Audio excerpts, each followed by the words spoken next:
Dhe që më do thotë pretendimi që Kurti mund të rrezohet vetëm duke u shfaqur alternativa e tij si pro-amerikane dhe ky si anti-amerikan nuk është që do të prodhoj rezultate të kënaqshme elektorale. Dhe këtu në këtë drejtim unë shoh edhe një lloj handicapit të vjosës, sepse kjo që tash vjosa tenton t'ia ofroj shoqërisë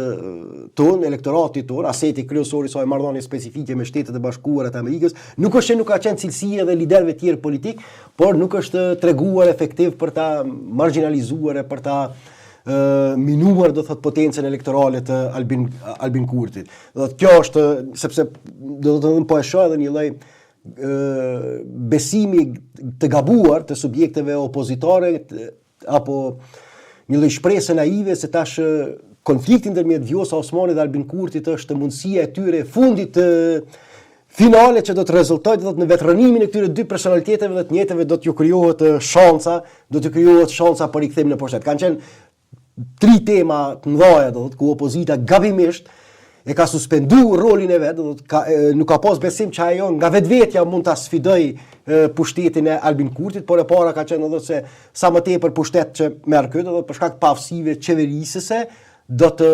ndikojë në zhgënjimin e qytetarëve të Kosovës dhe që opozita pa bërë asgjë do të me automatizëm do të bekohet me pushtet. Kjo zgjedhjet e fundit e dëshmuan që është naive kjo. Pa ndihmë tjetra ka qenë se për shkak të procesit të dialogut ai do të kurthohet me partnerët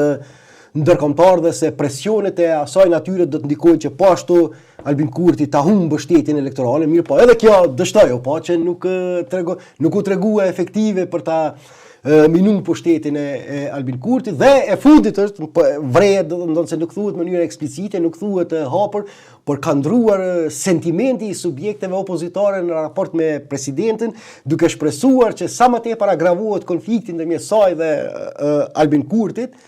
sa më tepër agravohet konflikti ndërmjet saj dhe Albin Kurtit, kjo do të përkthehet në